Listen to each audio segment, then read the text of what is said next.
Rocks, cigarette butts, string, hair, for sure. The cigarette butts are awesome because they're just like, these like symbols on it. And you're like, There's no tobacco in them. It's just the butt. And you're always like, oh yeah, I get all that tobacco notes just when I get from this area of the tea. We got some tea once that had a bunch of rocks in it, and like somebody obviously put rocks in it to weigh it down, so it weighed more. There's little pebbles all in the, a long time ago. Pretty.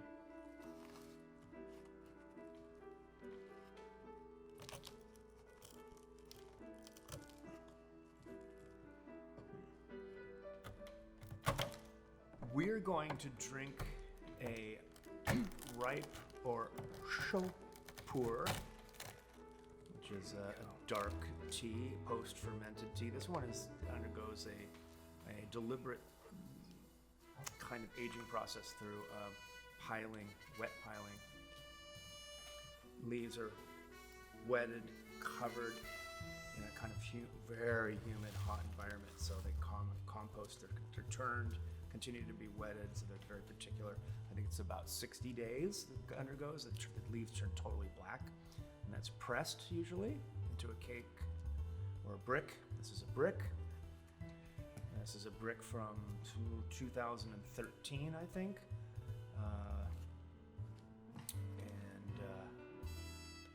We're gonna check it out. I'm gonna put a few grams into this lovely little Shou pot and see where it takes us. This is a very tightly compact brick. Like they use a hydraulic press for a lot of these.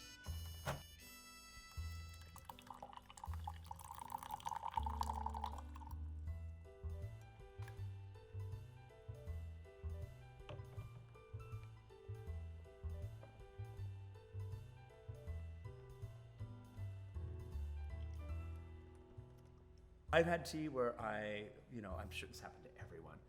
You approve a sample, and then you get the tea, and it is absolutely nothing like the sample. And that because some people will just see if you don't notice, then they're gonna give you what they give you. And I argued and I argued and I argued, and I was so obviously right. So I'm like, I can send you the sample back and a sample of what you just sent me. Okay. Low quality processing, you have to be careful because that's bacteria. You don't want to put that in your body. But it also just you let it dry, let it sit. Open up, let it sit. That Wodway, I think it's called. That right? The Wodway piling, like the just rank, yeah. And it's like it's the water that they use too. It's like. It encourages that growth. I mean, it's like you're not going to drink that water, so you want it to dry out a little bit and settle down. It can be pretty off-putting. Like people say, that's the first and last time I'll ever try it. It's like, well, it's like seafood, It's just like like salmon should taste good and smell good, It's That's from Taiwan. No, they don't want it back. No, we don't. It's too expensive to send it back. Yeah, I know. But generally speaking, I mean, just in terms of the tea industry in general, the specialty tea industry, we have overwhelmingly good people, and you get what you get, and the price is fair.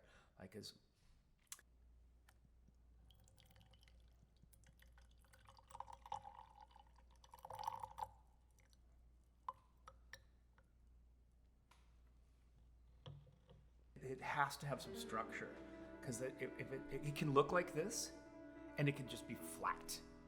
It doesn't do anything on the tongue. It's just like it has a little bit of flavor, and it leaves nothing in your mouth, and that's structure. There's just no body to it. So that's how you know, and you'll know off the first steep. What, I'm not like too woody. Sometimes it's like some people like that woody, and I think a little bit of that woodiness is good. There's a little bit in here, but yeah, it's just like it tastes like sticks, as opposed to leaves, if that makes sense. This is much different than the raw or Shou Puer. It's going to be a lot thicker mouthfeel, a lot sweeter, maybe a little bit less complex. but really soothing and warming. Just goes down like almost a syrup sometimes. Coats your tongue. It's like you know, licorice kind of coats your tongue. Slippery elm. Wow, that's like really very earthy.